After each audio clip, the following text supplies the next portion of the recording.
पहाड़ों की गोद में एक ऐसी वादी थी जिसके दरो दीवार पे खामोशी बसी हुई थी। हवा नरम थी, सूरज की किरणें दरख्तों की शाखों से फिसलती हुई जमीन पर पड़ती तो लगता जैसे रोशनी भी इबादत में मशगूल है।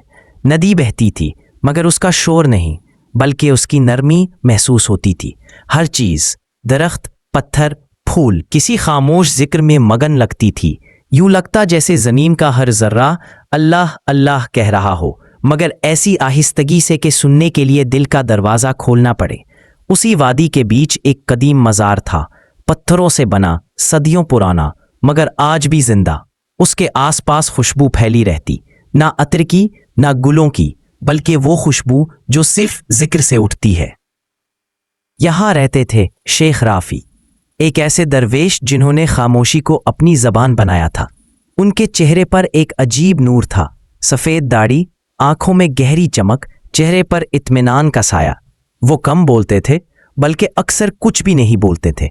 लोग आते, सलाम करते, उनके कदमों में बैठ जाते, मगर वो जवाब में सिर्फ मुस्कुरा देते। लोगों को लगता था कि वो खामोश है, मगर हकीकत में वो इस खामोशी में गुफ्तगू कर रहे होते, अल्लाह के साथ, रूह के साथ, कायनात के साथ। उनके लिए खामोशी इबादत थी, सकूत तस्बीह थी और सांस जिक्र थी।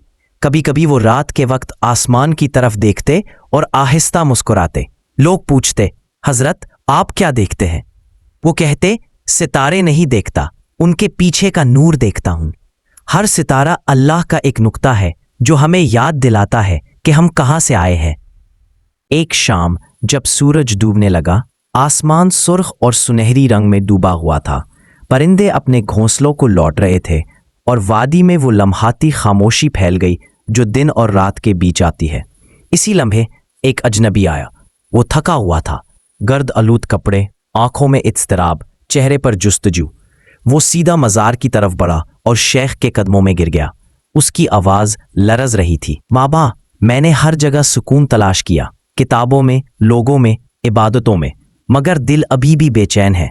सुना है आप दिल की अजान सुनते हैं, क्या मेरा दिल भी कुछ कहता है? शेख राफी ने कुछ देर खामोशी इख्तियार की, फिर धीरे से बोले, दिल हमेशा बोलता है, मगर तुमने उस पर शोर डाल दिया है, दुनिया का, ख्वाहिशों का, खुदी का। तुम सुनना चाहते हो या सिर्फ बोलते रहना चाहते हो? अजनबी ने सर झुका दिया। मैं सुनना चाहता हूँ बाबा, मैं वो सुनना चाहता हूँ जो लफ्ज़ों के बाद बाकी रह जाता है। शेख ने कहा, फिर तुम्हें खामोशी में उतरना होगा। यहाँ हर दरख्त जिक्र करता है मगर आवाज़ नहीं निकालता, हर पत्थर तस्बीह करता है मगर जनबश नहीं करता। तुम्हें भी ऐसा ही होना होगा। अगली सुबह शेख राफी उसे साथ लेकर वादी के किनारे बहते दरिया तक गए। दरिया नीला, साफ और पुरसुकून था। उसकी लहरें सूरज की रोशनी में चमक रही थीं। शेख ने अपने हाथों से पानी उठाया, फिर बोला, देखो बेटा, ये दरिया कभी रुकता नहीं। उसे ना अपनी सिमत का इल्म है ना अंजाम का, मगर फिर भी ये बहता है क्योंकि ये अपने होने को अल्लाह के सुपुर्द कर चुका है। यही फना है। जब इंसान अपनी मैं को अल्लाह की रज़ा में बहा देता है तो वो दरिया बन जाता है जो शोर नहीं करता, बस बहता है। अजनबी ने पानी में अपना अक्स देखा। पानी में चेहरा टूट कर लहरों में गुम हो गया। शेख ने कहा, यही तुम्हारी हकीकत है। तुम्हारा अक्स, तुम्हारा वजूद, तुम्हारी मैं बस एक लहरें हैं जो फना हो जाती हैं। असल तो वो दरिया है जो तुम्हें उठाए बहाता है। जब तुम खुद को इसके सुपुर्द कर दोगे, तब तुम्हारे दिल से अल्लाह की सदा खुद ब खुद उठेगी। अजनबी की आंखों से आंसू बहने लगे। बाबा, मैं बरसों अल्लाह को आवाज़ देता रहा, मगर आज महसूस हुआ कि वो मुझे पुकार रहा है। रात ढल चुकी थी, चिराग की लो हल्की थी, फिजा में मिट्टी और ऊद की खुशबू फैली थी। शेख राफी ने अजनबी को अपने साथ बिठाया और कहा, अब ना बोलना, ना मांगना, ना सोचना, सिर्फ सुनना। अपनी सांस को सुनो, अपनी खामोशी को सुनो। दोनों आंखें बंद किए बैठे रहे। वक्त जैसे रुक गया।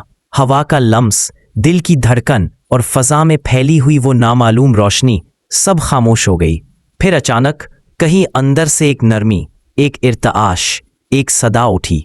न जुबान से निकली, न कान से सुनी गई, बल्कि रूह के अंदर से उभरी, अल्लाह। अजनबी चौंक गया, आंखें खोल दी। بابا یہ آواز کہاں سے آئی؟ میں نے تو کچھ نہیں کہا۔ شیخ مسکرائے اور بولے، یہ تمہارے دل کی اذان تھی، تم بولے نہیں، تم سننے لگے۔ یہی خاموش اذان ہے جب روح بولتی ہے اور جسم خاموش رہتا ہے۔ صبح ہوئی، وادی میں روشنی اتر آئی، پرندوں کی آوازیں فضا میں پھیلنے لگیں۔ اجنبی نے آنکھیں کھولی۔ شیخ اپنے چٹائی پر بیٹھے تھے مگر اب بالکل خاموش، چہرے پر ایک عمیق سکون، ایک انوکھی مسکراہٹ۔ شیخ رافع اپنے رب سے ملاقات کر چکے تھے۔ ان کی سانس رک چکی تھی مگر ایسا لگتا تھا جیسے ہر چیز میں وہ بول رہے ہو۔ ہوا ان کے نام کی خوشبو لیے بہہ رہی تھی۔ اجنبی کی آنکھوں سے آنسو بہنے لگے۔ اس نے آسمان کی طرف دیکھا اور کہا، بابا آپ چلے گئے مگر اب مجھے معلوم ہو گیا، اللہ کی آواز باہر سے نہیں آتی، وہ دل کے اندر سے آتی ہے۔ اب میں ہر سانس میں اللہ سنتا ہوں۔ صوفی کہتے ہیں اذان صرف مسجد کے مینار سے نہیں گونجتی بلکہ ہر اس دل سے گونجتی ہے جو خود کو خاموش کر کے رب کو سن لیتا ہے۔ خاموش اذان وہ لمحہ ہے جب انسان کی میں ختم ہو جاتی ہے اور صرف وہ باقی رہ جاتا ہے۔ یہ وہ لمحہ ہے جب سانس بھی ذکر بن جاتی ہے اور خاموشی بھی عبادت۔ خاموشی وہ مقام ہے جہاں انسان ختم ہوتا ہے اور اللہ ظاہر ہوتا ہے۔ جب تم بولنا چھوڑ دو تو تمہارا دل اذان دیتا ہے، اللہ اکبر، صرف مسجدوں میں نہیں بلکہ تمہارے وجود کے اندر۔